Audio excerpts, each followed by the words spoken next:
What's up? What's up? Real MVPs, Ricky Widmer here, and welcome into a very special edition of MVP Sports Live. It is not only Hump Day, but it is probably the biggest day of the NBA season. James Harden has finally been traded. We were thinking, is it going to happen this year? Is it not?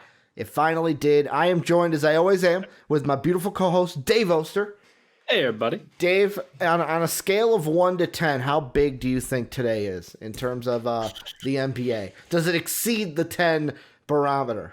It probably is a 10. It's a legit 10. I mean, not only do we have a massive trade, which we've been all expecting for the last, 3 weeks, maybe a month now. Yeah. We also, of course, have the continual fallout that is known as Kyrie Irving and how he feels today. Yeah, and if he's going to play or not. Well, he's not playing. It's the like, oh, well, now we heard Kyrie Irving wasn't consulted to pick their head coach. Yeah. Or Steve Nash, not a Kyrie Irving guy. That's what he wants known. Oh, well, so basically Kyrie Irving is Deshaun Watson? Like, yeah, same thing with Deshaun Watson. I think he heard that Deshaun Watson was upset about that. And he's like, that's a damn good point. How come I wasn't consulted? I'm Kyrie Irving, damn it. I'm the Deshaun Watson of this team. Like JD said, you got to go it's huge deal for both teams. But yeah, I mean, this is a big deal. We're going to talk about all of it, all the angles, the Rockets, the Nets, the Cavs, the Pacers.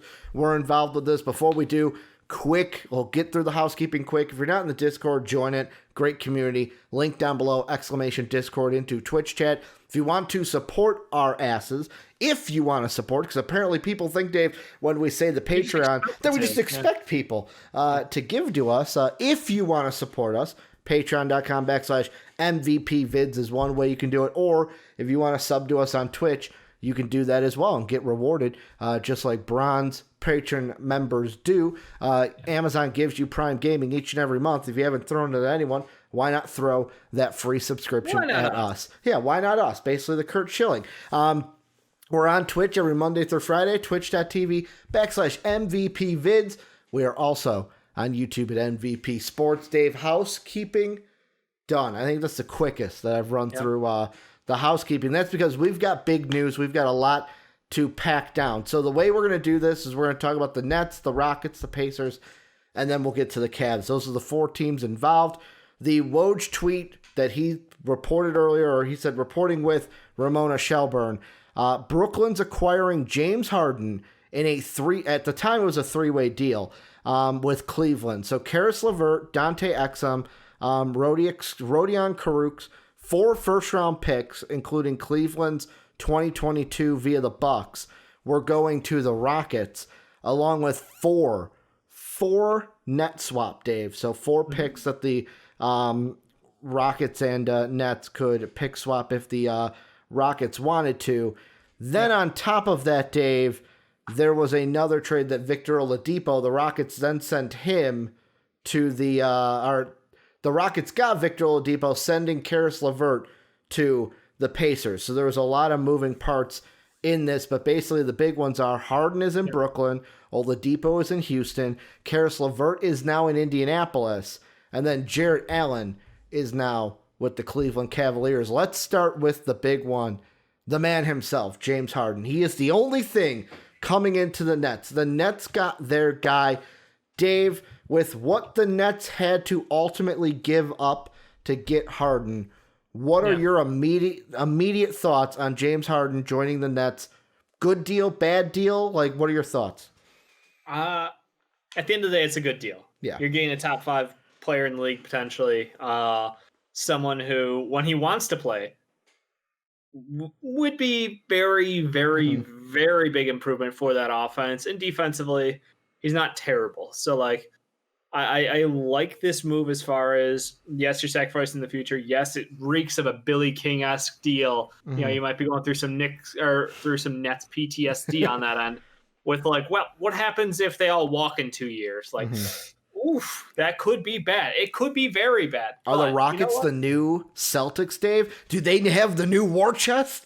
They do have the new war chest. Absolutely. Move over OKC. It's now all... No. Yeah. No, I'm not saying that. But I do think that this was the right move. This is a team that is in a championship or bust build. They have 3 superstars who are all elite at their position. They're some of the best players in the game right now. I love this move because it means business. This whole thing for the Nets has been about how do we get them to compete for a championship. Caris LeVert, nice player, not going to get them there. I'm sorry. Yeah. The loss of Spencer Dinwiddie forced their hand. They had to go do something this year. So I love the move to go get Harden.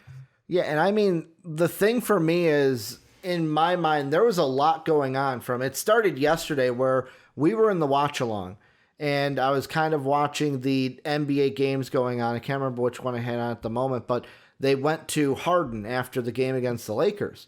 And I was like, oh, wait, shit, like, fuck, I gotta listen to this. And I deafened everyone. I listened. Yep. It was a weird press conference to watch because it seemed like James Harden was like, yeah, fuck it, I'm done. Yeah, he didn't give a shit anymore. Like you could tell on his face of what you just said, did not give a shit. And it was weird how it ended. Of where one of the last things he said was it was basically like a compliment to the Lakers. They're like, oh yeah, you can't go ahead and win games unless you're a team like that. They have great chemistry. He goes, the chemistry here just isn't that good, and I don't think it could be fixed. Yeah. And then they're like, no more question. He goes, thanks, and then just walks away. Like it was. Why can't chemistry be fixed there, James? Did anyone want to ask that question? I'd love to hear why it can't be fixed. Is it because you're the issue with it?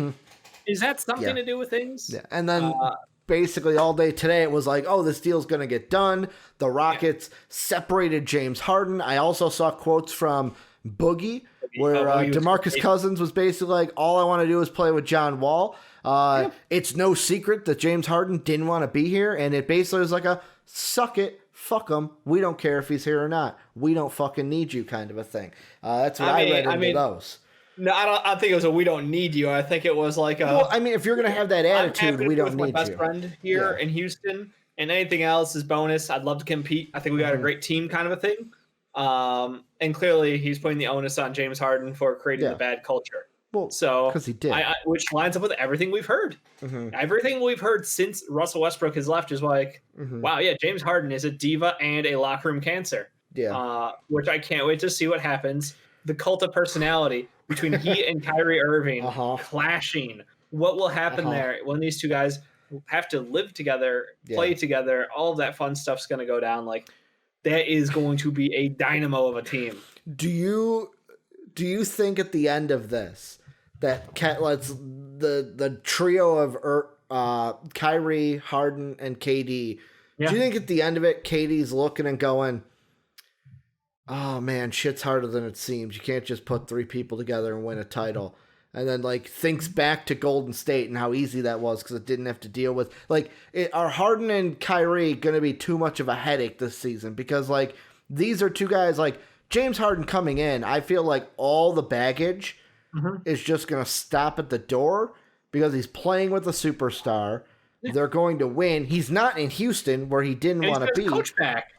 And he got his coach back because Mike D'Antoni is on that staff in Brooklyn. The big question is Kyrie. Is he going to come back? Is he not going to come back? Is that relationship with him in the front office? Like you mentioned I wasn't consulted when they hired Steve Nash. I should have been consulted. It just seemed like so petty. Like it literally was like I'm telling you, he had to see Deshaun Watson's leak and be like, it's a damn good point. Yeah. How come I wasn't involved? Like, I 100% could see Kyrie doing that. You know. But like, but when it comes to Brooklyn, I just want to say, sure, I love the part of like what they gave up. Because to me, I thought Landry Shamet was going to have to be involved in the deal at some point. Yeah. I thought that Caris, it was basically Caris, Prince, and Shamet, and then whatever fucking picks you want. To me, obviously, Caris would have to go, Prince, and then what, Karooks, who it's like, okay, like I feel like I'd be... Jarrett Allen also. Yeah, Jarrett, but like that's the thing too of like, having DeAndre Jordan there because you have to have him there because of KD. Right. If you don't have him, you don't have KD. That's where I kind of feel like Jarrett Allen was kind of pushed out the door because he's going to be an RFA at the end of the year. Yeah, he's a good player, but he's going to be an RFA at the end of the year. So they're kind of then forced. Capella money. Yeah, and the Nets aren't going to give him to him, and it's basically let me try to, if I can include him in this deal, get James Harden, get it done. That works better than some team throwing him a contract and then us not matching it and we basically lose him. Yeah. That's the one thing I look at, though, is Landry Shamet wasn't in the deal. And to me, it's like some people may say, whatever, Ricky, bench scorer. I feel like he is somebody that could be good for them off the bench. The big thing is just for the Nets, are these 3 stars going to click? Is James Harden's baggage not going to be there? Is Kyrie going to come back? And with KD, like we kind of mentioned yesterday, is he going to be the de facto leader? Is James Harden going to take that role? And like KD kind of falls behind, like it's KD's team, but KD's kind of like what we said yesterday, you do your job, I do my job. Like there is a question to me that this could blow up in the Nets' faces, although I don't think it does. I think the whole key to this is the player relationships with Dan Antoni and Steve Nash. I think that there's like a circle of respect there amongst the team, whether Kyrie wants to, admit it or not. Like Steve Nash is one of the all-timers, so you got to respect that and what he brings to the table from a knowledge standpoint, from an experience standpoint, as a former player for 20 years, basically. Yeah. I don't necessarily like any of these guys as leaders on this team. None of them have shown it in the past. KD may need to step up as far as that goes in the locker room. I really don't know the vibes. Like that locker room, you hear a lot of little shit, but like you don't see anything like who's the leader in that locker room. You don't hear that. And I wonder if it is just this case of, hey, coach is, the coach is basically a peer and he is the leader, so it doubles up, so they don't really need to worry about that. It'd be nice if they had some good vets on there to mix in and back that, but it is what it is. I mean, Spence is still there, he's just not playing. I don't know if he's staying with the team for meetings and shit, or if he's rehabbing. Okay, good point. Because I was gonna say, like, if he's on the bench, at least like he could be a presence. But like you said, if he's rehabbing and stuff, obviously he might not be on the bench with them. Yeah. Plus, he's somebody who, I wouldn't even count on for that. But yeah, did they have Garrett Temple last year? They did. Yeah, I was thinking like, man, there was a part of me that's like, man, if Garrett Temple was on this team, maybe that'd be a good veteran for him. But hey, they had him and Wilson Chandler. We've got Garrett Temple. Wilson Chandler went to go play in China because he felt like he was looking for change in life. AKA, he is a 15-minute a game role player in the U.S. and he's good enough to be a star in China still. So you want to go cash in on that. I don't blame him. We'll see if there's a situation where he comes back before the year's over. Because we have seen that in the past where guys play in China for a while and they do have an opportunity to come back. So I mean, you brought up Landry Shamet. I just want to make a quick aside. Go ahead. He has not been shooting well. He has not been playing well. I think that his value has gone down considerably from his initial run with the Sixers and then the Clippers for that first season. So I'm not a huge buyer in the fact that I think that honestly TLC is a better wing for them still than Shamet is until Shamet finds his shot again, because TLC's got a little bit better all around game. So and I mean, not like, ooh, they still got this guy. It's like, okay, we'll see if he gets better. I mean, well, correct me if I'm wrong, that even though his season might be worse, the talent and potential is still there with him. To where it's yet again, he's got a great shot, but he's shooting 33-27. Like you can't have those shooting splits when you're playing 20 minutes a game. So he's only scored double digits once this season. Like when you watch him in the games, yes, he'll get opportunities to shoot, but he is just not on it. And again, maybe it's the fact that he's not being asked to bring the ball, in 2-point range. He's literally just a 3-point gunner for them. Yeah. And I don't know if it's catch and shoot issues or what it is at this point, but in the smaller role, you would expect a guy to be able to still continue his efficiency, and his efficiency is falling off. He's somebody who it looks like he needs more time, and the longer he plays, the more comfortable he gets in his groove. So I wonder if that's going to be a factor for him long term, because obviously the minutes aren't going to be there for him at the 2. Yeah, and I mean, yet again, I was just thinking maybe more potential-wise, because yes, if he's performing like that now, obviously in the playoffs that ain't going to work, but let's say, hey, picks it up later in the year. I would usually say, hey, it's a long season, but this season, not that long. Do you have anything on the Nets that you think we haven't hit that we should have hit? Does this make them the favorites in the East? Good point. So in Discord, Eric threw this out there of like, I think the comment was this means bye bye Eastern Conference. To me, I don't necessarily think this it makes them a favorite for sure. Like it helps my prediction of them getting to the finals. But let's be honest, with Kyrie and KD, they were already there. You know what I'm saying? Like they were already a good team. To me, it's really going to depend on, I feel like, Boston, Philly, and probably like either Milwaukee. I know Miami's not playing that well, but like I would say the top 4 or top 3 right now. Boston, Philly, Milwaukee. It's all about what one of those teams can do in a best of 7 series. Can one of those teams, and mainly the Bucks, I kind of want to push to the side because although I say they do have some players off the bench, Giannis, versus Kyrie, Harden. But yet again, look at what the Bucks have done in the playoffs. Like I know they've had good playoff series, but like they've choked. So to me, I kind of push them to the side. However, the good thing for them is they've got those 3 players. They also got players off the bench that can help them.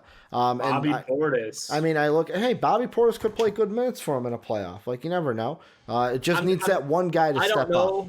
I don't know that their bench is better than Brooklyn's. I'll say that. Okay. And a lot of people will be like, really? I'm like, not really. What about Boston? Like if Kemba is back, far away from being a dominant team. Okay.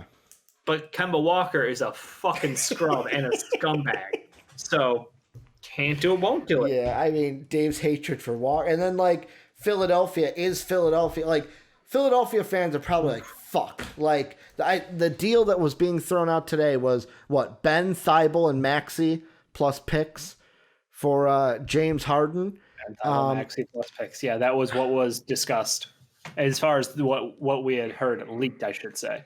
I mean, that's the one where if I'm Philly, it's like I'm be happy you didn't give up Ben Simmons, but also it's one of those where it's like, oh, how is this going to affect us when we go up against the Nets in the playoffs? Because is Philly going to be a deep enough team? Yeah, when Ben shoots the ball 3 times against the Nets and you lose a playoff series because of that, how bad is that going to hurt? Yeah. Jake, looking at you. I know you're not in the comments probably, but in the video, you'll hear me. Looking right at you. But yeah, it's like those are the 3 teams because like Indy's going to be different. We'll talk about them. They basically swap Caris and Oladipo, which is going to change their team. And then like I don't think like Orlando, Charlotte, the Hawks are going to be teams that compete for a finals. But let's move on to the team that actually made the deal to actually ship Harden, the Rockets, where they go ahead in this deal. They add, I had the Shams tweet up, Oladipo, Dante Exum, they get Karooks, and then they get all the picks from the Brooklyn Nets.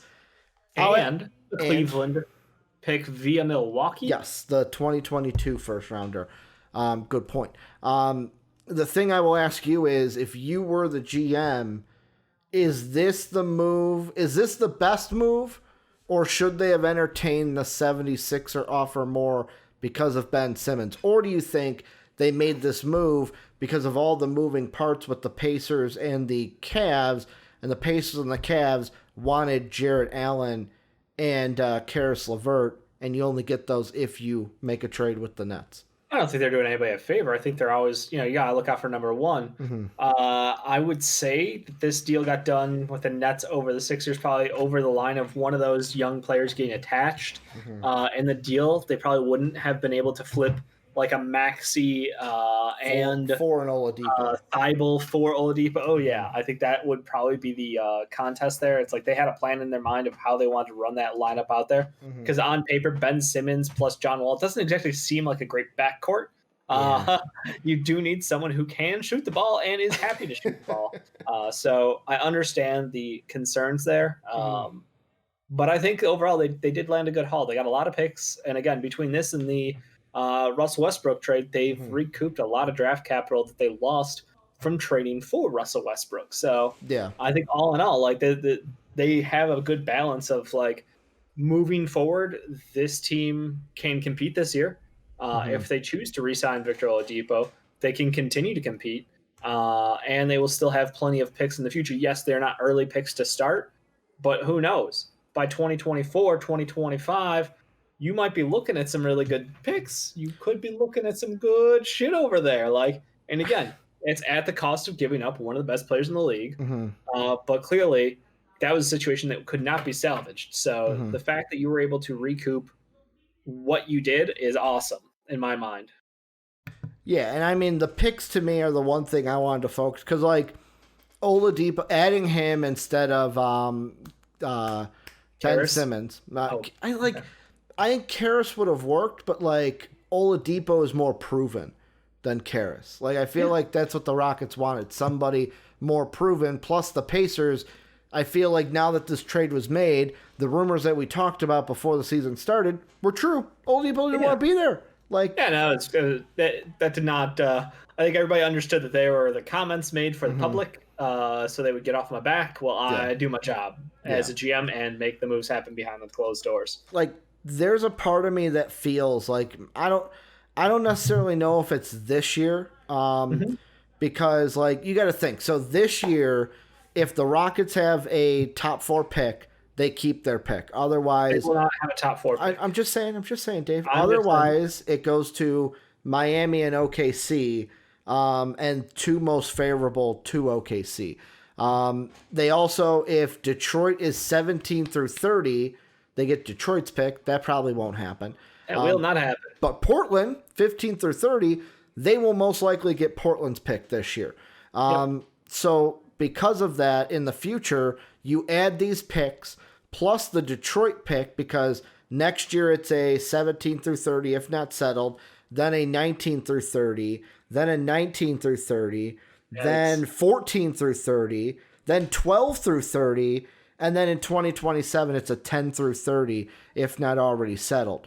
So they've got that future pick as well, to where I'm almost looking at this team to where another reason they made this deal with the Nets is not only to get Victor Oladipo, to now have 3 stars on their team, well, people that they think are stars, in Boogie, Wall, and Oladipo. I would say Christian Wood over Boogie. But if they wanted to add another piece in the future, they can. They have the draft capital, in my mind, to make any trade they wanted for any player that comes up between now and 2027.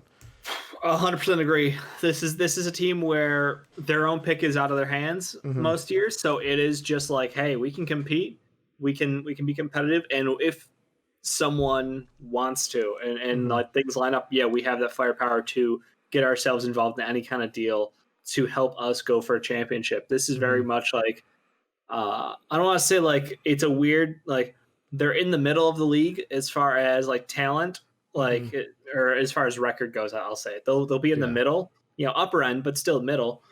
And I think they're just going to be constantly competing. I don't think they're ever going to be like at that top, championship expectation until something happens. It's the like, who becomes available, some big trade deal can get made and they can swing around like a bunch of these draft picks or swaps or whatever. Yeah. But it sets them up really nicely, assuming they re-sign Victor Oladipo to a long-term deal. That is the big like asterisk on all of this. Is draft picks are wonderful. We love draft picks around here. We absolutely adore them. But Caris LeVert is someone who would have had contract control. Victor Oladipo on that final year of his deal. So you do have to go, let's get a deal done. Let's lay out some long-term plans for you, Vic. We love to have you here long-term to work with John Wall going forward. I mean, and that's the other thing that I was going to bring up, why I like the amount of picks. Because first off, you mentioned their own pick is out of their hands most years. You're right. The only years from now until 2027 where their pick has no like ifs, ands, or buts, like it's their pick, is 2022, so next year, 2023, and then 2027. Other than that, they're only getting their first pick in 23, 24, and 26 if they end up in the top 4. And then in 2025, if they end up in the top 10, they keep their own pick. So most likely 2023 to 2026, they don't have their own pick. Now they will have picks to kind of recoup. And like they even may have, let's put it this way too, like let's say, because I was going to say Vic on the final deal, this gives them capital to, if Vic does walk, let's say at the end of the year, Vic's like, hey. What if they sign and trade Vic? They could sign and trade Vic, or re-sign him. If he does walk, either sign and trade or outright like, fuck you, I'm just going to go over here. Like, kind of like Gordon Hayward did to the Celtics. He signed and trade. That's right, he did. Never mind, that's my fault. Never mind. After everything, he did actually go through the sign and trade. Who's the last one that didn't do that? I mean, Bogdan didn't, but that was because they fucked up that trade before free agency like actually started, and there was like tampering investigation. Yeah. Has there ever been a player that hasn't done that? Sign and trade only started like 2 years ago. Okay. So it's not like it's an old thing. So we really only saw them come to light in the last couple of years. I can't recall off the top of my head like a situation where they were like, "Nah, I'm not signing trade. I won't take the sign trade. I want to go somewhere where you can't somehow swing a deal to extend a contract out." So. But the other thing I was thinking is, let's say they do keep Vic. Vic is on the team. Could this be a strategy of like, okay, we have picks to where, let's say there's a draft class. We want to move up for, like, kind of what we thought Boston would do. You know what I'm saying? Where it's like, hey, we like Tyler Hero. Let's go ahead and, oh, wait, Miami picked him. But we had all 3 picks here. We could have tried to move up, but Danny Ainge isn't in Houston. That's probably the best part about Houston right now. But I mean, that to me is more enticing too, of like, if there's a draft class from now until 2027 that they like someone that not necessarily at the top, because I don't know if you're going to move up all the way to 1, you can go ahead and move up, get your boy, like you just said. Yeah, I think this definitely wasn't the easiest way to turn around a team that had 2 stars on it that absolutely did not work.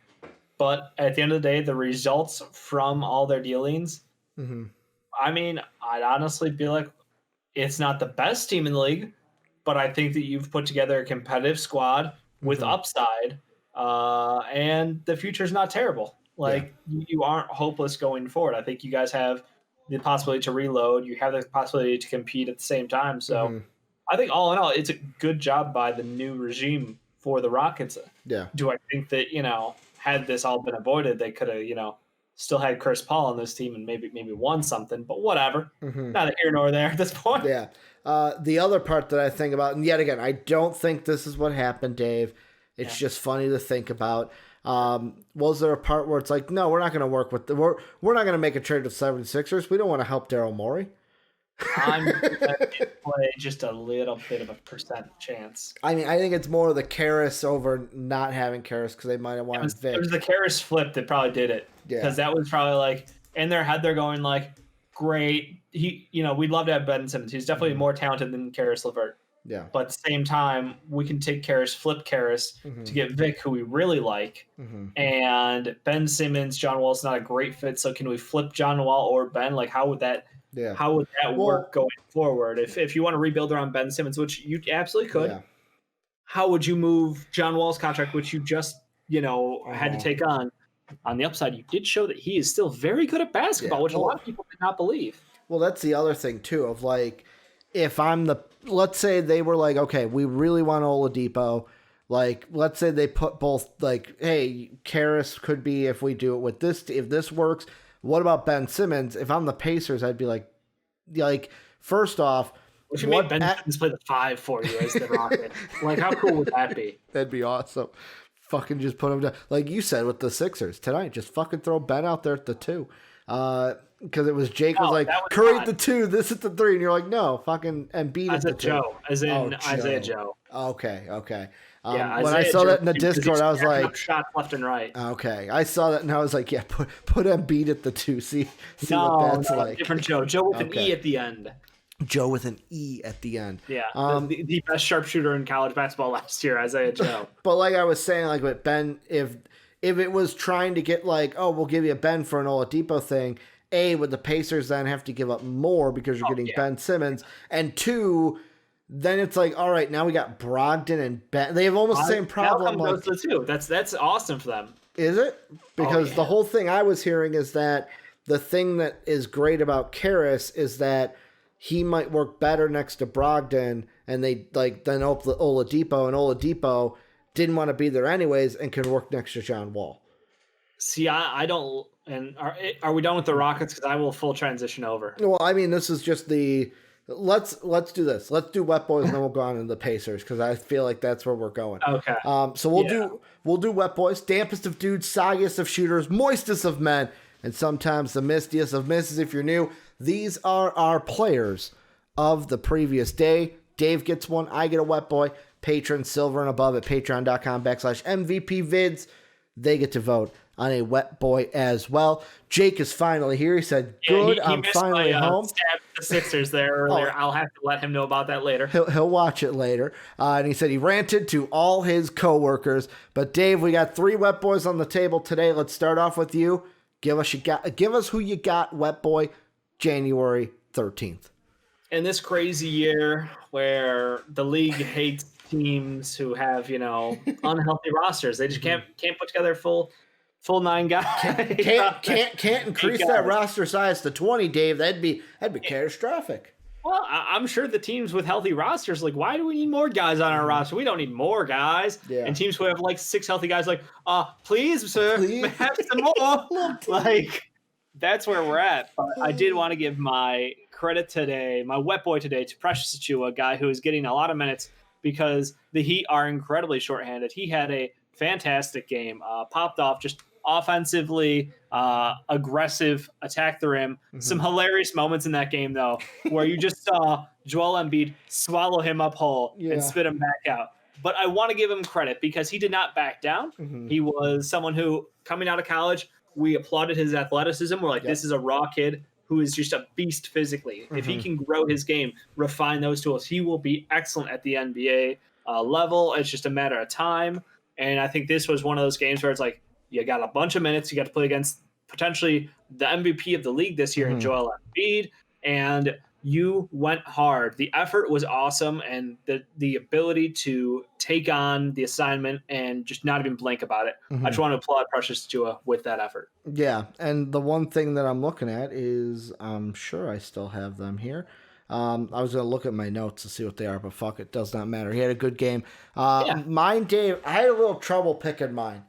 Because, not to spoil anything, but both you and the patrons went with the NBA. Mm-hmm. And I was like, do I want to triple down on the NBA? Do I want to give some love to college? Right. One guy I wanted to just give love to, even though he didn't get my Wet Boy, was somebody that we talked about last year in the draft before he went back to Alabama. John Petty Jr. Had a good game against the Kentucky Bad Cats, as I call them now. They're not Wildcats, they're Bad Cats because they're bad at basketball. But they had a big win. Petty had a good game. But I had to go with KD, Kevin Durant. Keep it clean. Wearing the retro jerseys too. That's why the card, you might be thinking, what the fuck logo is that? The early 90s, Dave, 90 to 97 logo before they got the best logo that I think they've ever had. 97 to 12. But had himself a game. Almost had a trip dub in a win. He's like, fuck it, I'll do it all on my own. But he doesn't have to anymore. He could not do it all on his own. No, clearly. But Nets with the win. He's got 34 points in the game. Had to get some love to KD, even though there was a part of me that's like, I want to go to college. And Dave, I'm like you talk about the patron Wet Boy, because you said to me, I want this guy unless the patrons took him. Otherwise, I'm taking Precious. And the patrons went with your first pick, Dave. So Dave pretty much gets 2 Wet Boys in one day. No, it was our boy Jake. We had multiple votes for Joel Embiid, unless he is basically behind the door messaging people like, hey, vote for this guy, which I could see Jake doing, by the way. I could see him doing.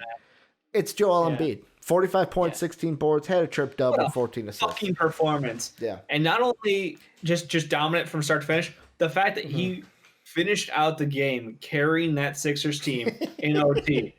I mean, there was no dying. Like, he just, every last shot was his. Mm-hmm. Like, he had the ball, they let him bring it up. He was 100% confidence in Joel Embiid. Yeah. You'll love to see it because he is a guy who should be carrying this team. He is the heart and soul of the Sixers. Mm-hmm. I can't wait to see him do shit like this in the playoffs. Please don't poop your pants, in the playoffs. That's all I ask. Well, and if you do, just do it like Paul Pierce. Well, no, I'm just stay on the court. Don't have those problems because you got a shitty diet. Yeah. You can't play playoff games. Yikes. You know who else from this game I almost wanted to give a wet boy to just to have a trifecta from this game? No. For the memes, Dave. Gotta do it for the memes. Tyler Hero had himself a game. He knocked down some big fucking shots in that game too. Part of me saw that and I was like, for the memes and just how upset it would make some people. I'm like, do I go with Tyler Hero for his performance? The one thing I want to ask you about Joel Embiid though, before we move on, MVP. Do you think he can win MVP this year? He's leading right now. I don't know if he'll win it, but he is leading it in my mind 100%. I mean, I've not seen anyone more impressed. Like Nikola Jokic is probably the most statistical. Just I can't fucking argue with what he's doing on the court. Best point guard in the league, according to the Nuggets. His on-off numbers are incredible. His just pure box, incredible. The eye test, beautiful. Everything about what he does for that Nuggets team is huge. But I still think Joel Embiid's individual contributions and how dominant he is. We don't see 40-point games out of Jokic. You'll see a 20-20-10 game or some shit like that because he just changed the game in a different way. But that era of confidence and dominance when you have one person who just come in the floor, it's like Shaq levels of hilariousness. It's like he's going to come down the floor, impose his will, and score a bucket, and we can't do a damn thing about it. I literally watched a play where 4 guys came off of their defenders to try to block Joel Embiid with the ball. It was just like, still nailed the shot. Yeah. What you gonna do? Yeah, he's having the last time he averaged numbers like this was 2018-2019. Yeah, was the last time he averaged a triple-double. But let's go back to kind of what we were talking about and kind of segueing into, Dave, with back to the trade of the Indiana Pacers. What they officially got was Caris LeVert and a second rounder. I'm pretty sure it's a Cleveland second rounder. Shams didn't put it in his tweet who the second rounder came from, but they get a second rounder and Caris. Let's go to what you were talking about before we did Wet Boys. Was how do you see Caris's fit in this team next to Brogdon? Malcolm Brogdon. I was like, it's not Brogdon. I was thinking Brogdon, and then I was like Bogdan, and that's where Brogdon came from. The combined forces. But Dave, how do you see his fit, and is it really great for the Pacers? I personally don't love it. Caris LeVert. Again, people want to be like, oh, he's this young. He's 2 years younger than Oladipo. That's it. He's 26 and a half. Yeah. Like, not a spring chicken out there. He is in his prime. Again, the injuries did change that. Put his career back a little bit, but like, he's a good player. He always needs the ball in his hands. He has always needed the ball in his hands. Coming from college, watching him grow up there, watching him play for the Nets, like that's when he's had his most success. That's why him and Spence in the lineup together never worked well for them. We all know it, we all watched it, and we all understand why. So I think it's interesting that we're going to have him on a team where I think that Domantas Sabonis is a key focus of their offensive movement, and he is a great pivot point. I think that Malcolm is an excellent point guard who this year is putting up just dumb numbers. I mean, he is. I don't know how much longer he will be under the radar awesome, but right now I still think he is. I don't know outside of the pop-off power. Like that's Caris LeVert can take over games. Vic doesn't have that anymore, I feel like, and Vic wasn't going to resign. So for me, this is all about the Pacers maintaining what they had. I don't think they got better here. Yeah. I think this was a matter of we need contract control over a guy who will be here for long term. And that was the move. I think on paper they didn't get better. I think it's just from a front office standpoint, this was to ensure that the team's going to be happier because we got one less complainer in the locker room, and we got our contract situation fixed again. Now, what can Caris do that Vic couldn't? Not a damn thing. Yeah. So pretty much you're saying same exact player. I think Vic's a better player. I think he's a better two-way player. But like from what they can do for the team, they're almost too similar, but Vic does it better, is what you're saying. I think Vic has better defense. I think Caris has games where he gets hotter and like he can take over in the moment kind of a thing. So pace up game, like he understands like I've got to get the bucket for my team kind of a thing, Yeah. which would be interesting because this is a very well-balanced Pacers team. Like we talked about how they can get it from multiple guys, and even a boy Miles Turner, all disrespect to Miles Turner, has had a really good game yesterday. He's someone who almost got a wet boy too. Shout out to him, a 22-12 game. Like they are a well-balanced team. So like I look at this Pacers team, I go, I think that overall, okay move. I see why you're doing it. I don't think it makes you a better team today, but maybe in the long run, it sets you up for better success. Then, like, here's the question I have then. It's like, first off, we don't know what was going on. And, like, if the Rockets were going to make the trade with the Sixers and get Ben, were they going to want to give up Ben? Or was Ben going to be a Rocket? I think the plan would have been Ben Rocket, move Maxey and Halliburton and something else maybe to try to get Vic. I feel like Vic was always in the Rockets' target. It was just a matter of like, how do we achieve A plus B? Can we? Which, yet again, you think about if you're the Pacers. That would have been crazy if they could have pulled off a deal where they ended up with Ben Simmons and Victor Oladipo on the same team at the same time. Woo! Yeah, then you'd have what? John, Ben, Vic, and Boogie? Or are you saying one of them have to move? I don't know. You might have had to move on from some other piece there to pay for Victor Oladipo, but still, that would have been very impressive nonetheless. Yeah, and I mean, what? The contract difference, so Caris is at 16.2, then 17.5, and then 18.7. So he's under contract for the next 3 years. Vic's contract this year was, what, 28? No, 21. I was thinking too high.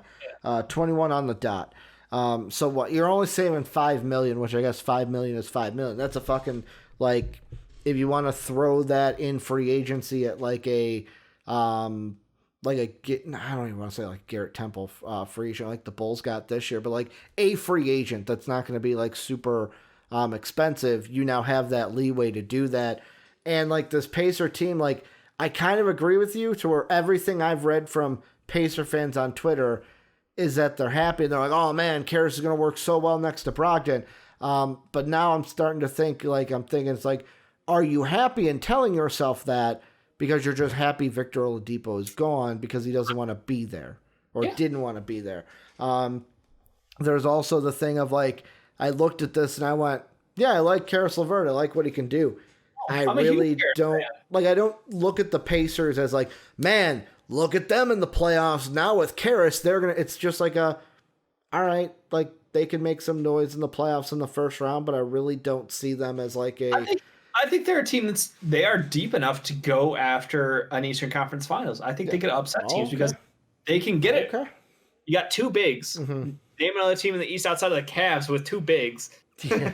Well, now the Cavs with two bigs. Well, three bigs. The Cavs got like 7 bigs now. Yeah. They're gonna play that Kings lineup of 5 centers eventually. Kings lineup. No, but like they've got just offensive dynamos in TJ Warren. And McBuckets can fucking drain shots all day. So they got outside scoring, they got inside scoring. They've got a guy at the top of the key who can create for others. They've got somebody who can go ahead and just go off on his own, a self-shot creator kind of guy. So they check all the boxes as far as what you want from a team. It's just, can Caris elevate his game to be a star? And that would be awesome. That's what could take this team over the top, is if he can take another step forward with them. Because outside of that, like I think they are. I think they're a team that can compete for the Eastern Conference Finals. What was I going to say? That there was something. It was like I've been watching Caris. I remember the Caris OG draft. Like I was rooting for both those motherfuckers. Like I don't care about their injuries, guys. These are two guys who are absolutely too talented. Like they're 100% worth taking higher than they were. Caris we're talking to you and Sean about that. Caris was Michigan, right? Yeah, he was a University of Michigan kid. I thought he played for Michigan. But yeah, I remember that draft because both of them Big Ten guys. OG from Indiana got injured. Caris from Michigan. And it's like, that's always the thing with like guys. It's like, how's this injury going to set you back? But like, the only thing that makes me go, with what you were saying is, maybe my personal thing is I don't think Eastern Conference Finals. I always saw them as a second round team, like a one and doneer. Like you can upset the first team, then you'll lose to probably.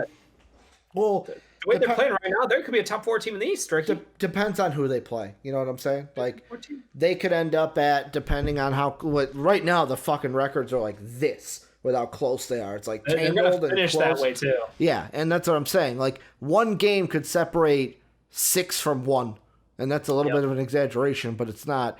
To where it's like, see like 3 to 7 be one game. Where it's like, yeah, it's that close of a margin, and you're playing the 2 seed rather than the 8 seed. And if they have to go up against like if they have to go up against like the Sixers, the Celtics, the Nets in the first round, then yeah, I would say they're a dog in that race. But like if they're a top 4 team, they could win the first round. Then in that second round, it's going to be like, okay, can Caris elevate his game? Can this team come together and win a series? I don't necessarily see that, but I didn't see that with Vic. That's what I'm saying. Like, I didn't see that with Vic, and the Caris ad doesn't make me think less of the Pacers or more of the Pacers.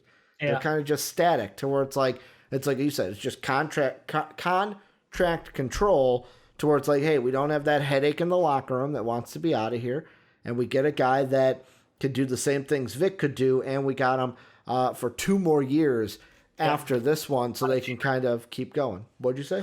On a cheaper deal. And it's hopefully he stays healthy. That is the key for all these guys. Like, this was a big trade for Vic, who has got an injury history, for Caris, who has an injury history. So, again, everything can change with one unfortunate day. So we hope the best for these guys. I'm definitely a big proponent of guys who will come back from injuries.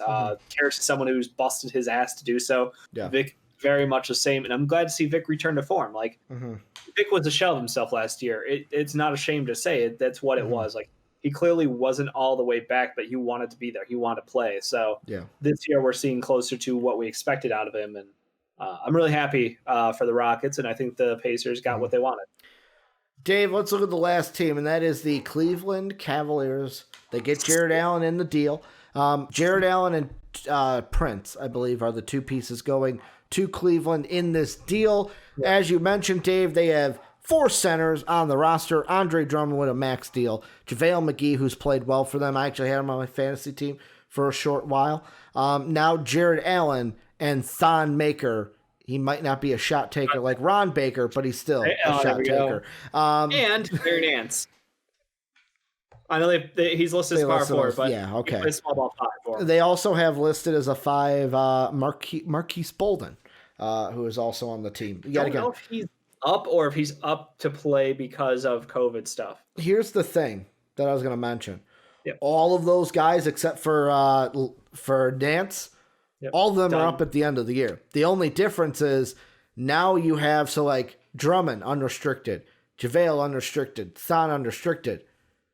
Jarrett Allen's restricted to where now the Cavs are in a situation where it's like, first off, do what I was saying, Cleveland, trade Drummond. Find somebody, find a playoff team that needs a big and needs rebounding and needs defense. I know the money, he's $28 million, Dave. Well, 28.7, near $29 million. Retro's laughing in the Twitch chat, Dave, because he's like, who the fuck's going to want Drummond?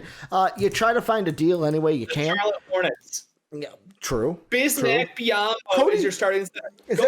Is that a slap in the face to Cody Zeller, who I know is injured right now? Injured right now.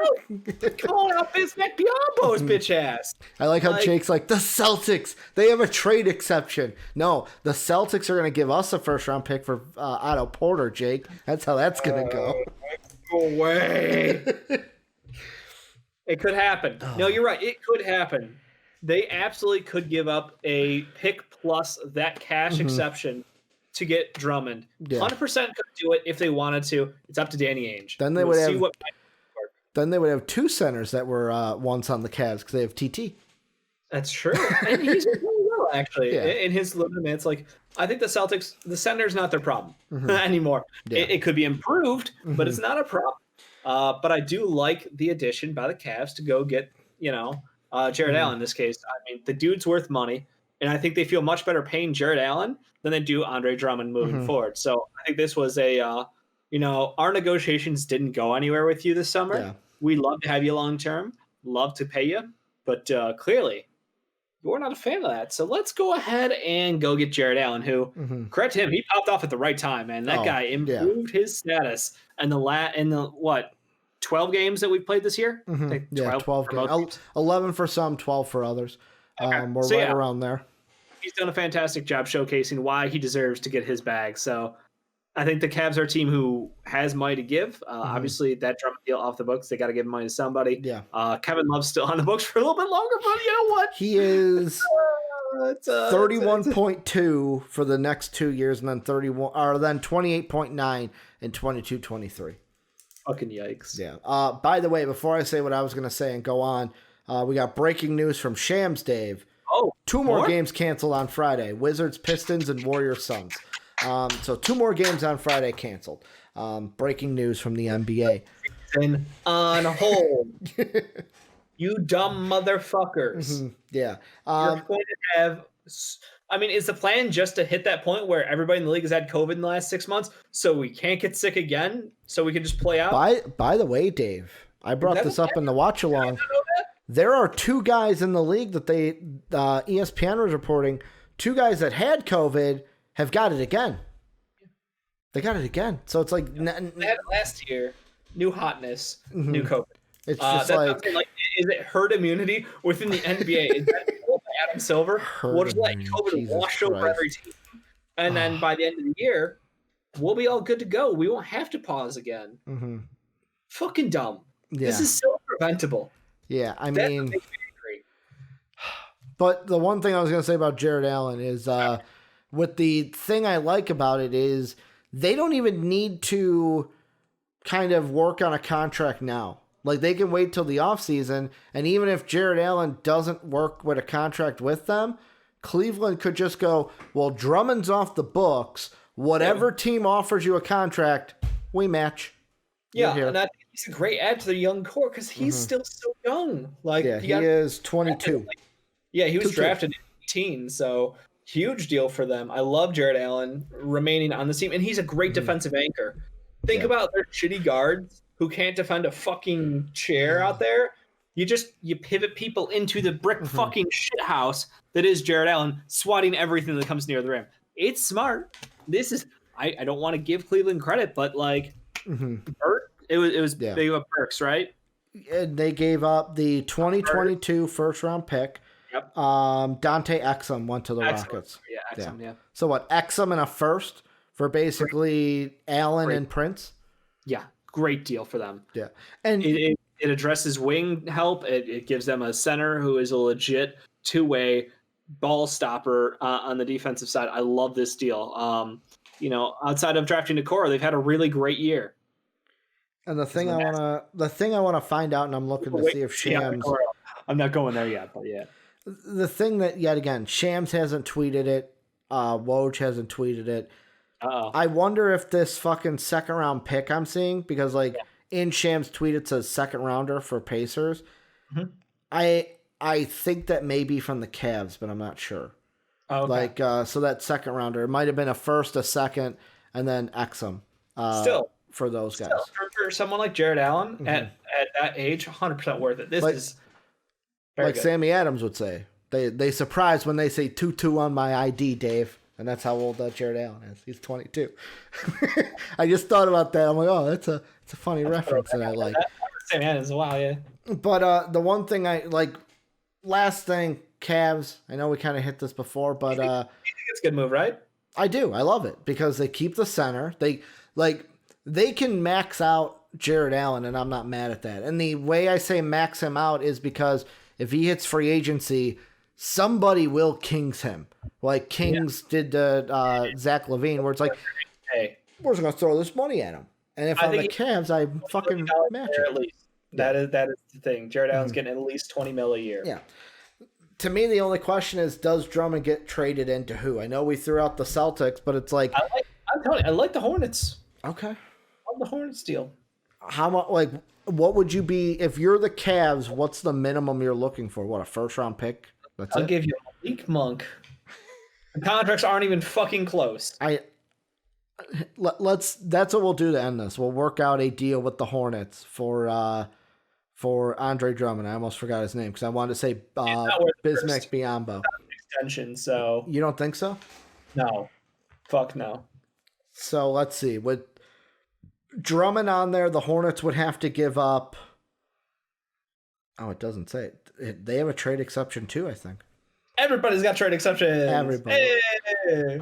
If we threw Malik Monk on that deal, Dave, salaries would work. Fucking Drummond for Monk straight up. I don't know if you do it straight. I don't know if that gets it done straight up. Obviously, there would have to be stuff added to the deal. The Hornets would have to give up something more than Malik Monk, obviously, but I don't think it would be much. I think it would be something small, something tolerable that you can get away with and not worry about. I've heard rumors about people trying to give up Monk, Bridges, and like a first for Marvin Bagley. So like, I'm pretty sure we're okay with giving up some trash player or future heavily contested pick or a second round pick for a year of Drummond.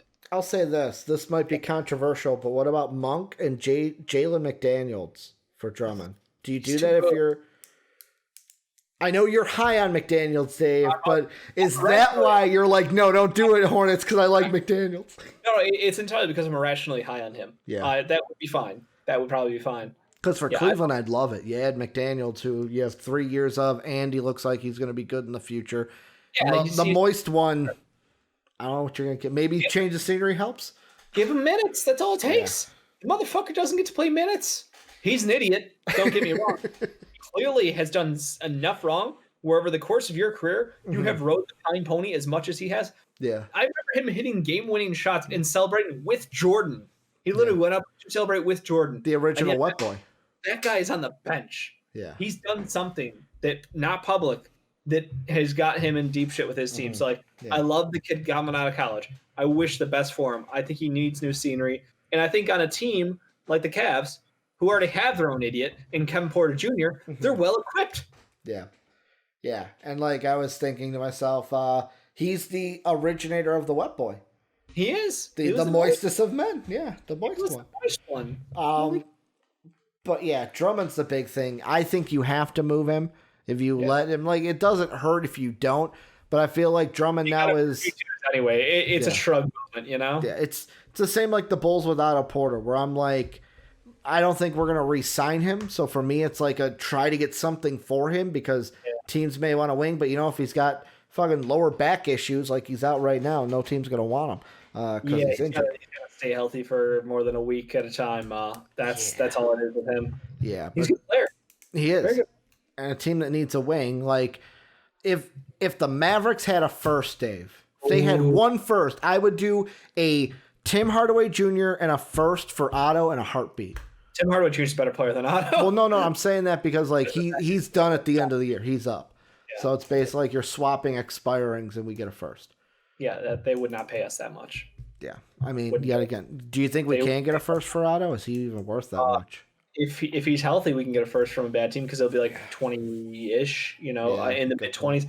Like, I look at a team like the Nuggets, and I think the Nuggets could give us them too, or some shit like that. Like, you know, one of them who's performing badly. Like, just you have Gary Harris, we'll take Otto Porter.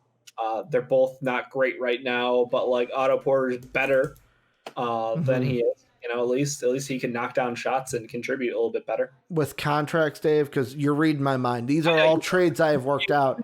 To the seed, Rick. Yeah. You I don't know. Okay. Gary Harrison, Will the Thrill, was like to make contracts work, but I don't think the Nuggets do that. Yeah, I don't think you give up both. I think they're going to give up one and then maybe something else. But, Dave, that is going to do it for MVP Sports Live today.